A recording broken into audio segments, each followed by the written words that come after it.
Topic 2, budgets. The objective that we are going to venture.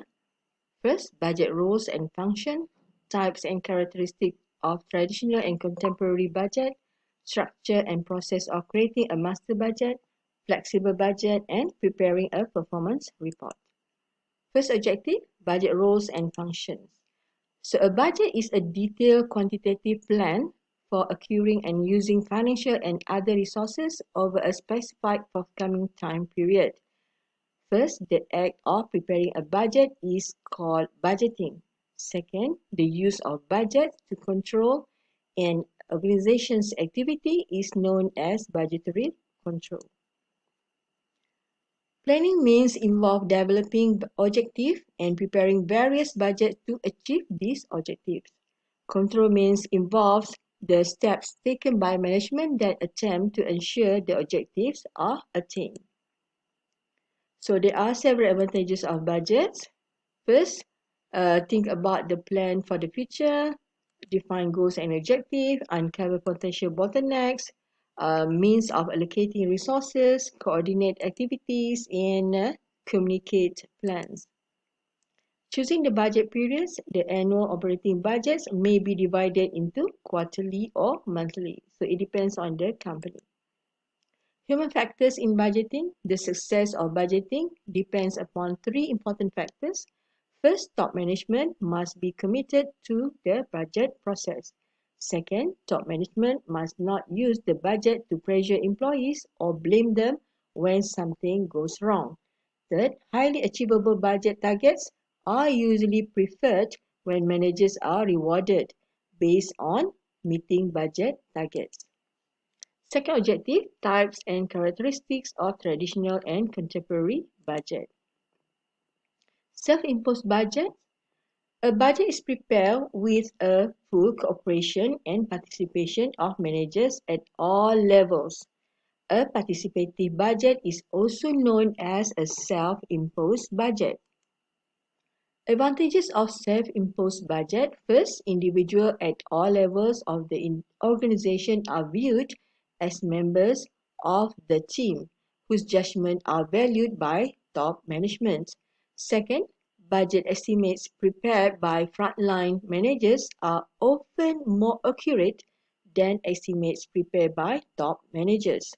Third, motivation is generally higher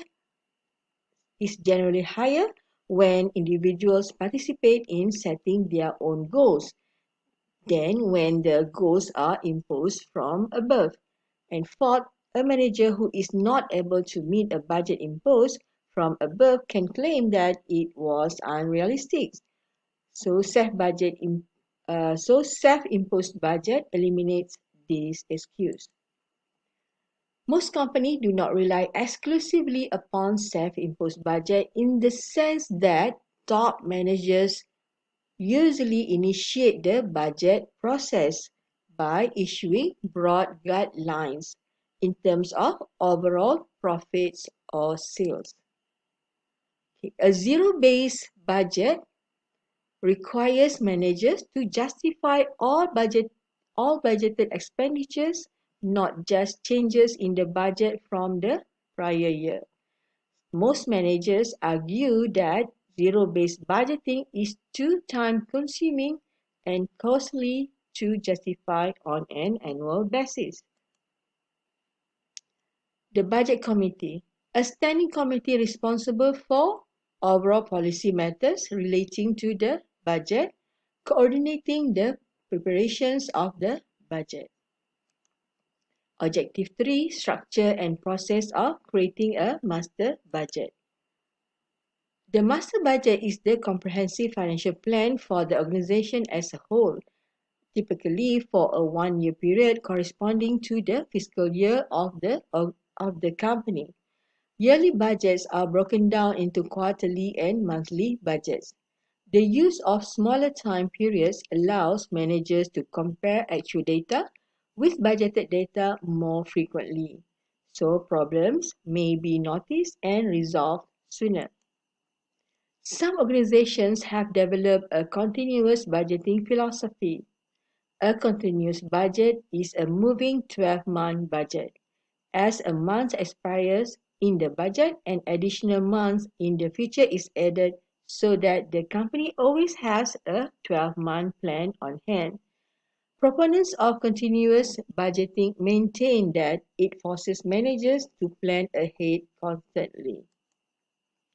Most organizations prepare the master budget for the coming year during the last 5 or 4 months of the current year. The budget committee reviews the budget, provide policy guidelines and budgetary goals, resolve differences that arise as the budget is prepared, approve the final budget, monitors the actual performance of the organization as the year unfolds.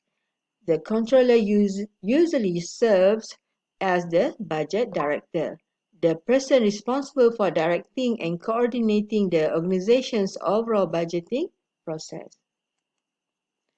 A master budget can be divided into operating and financial budgets.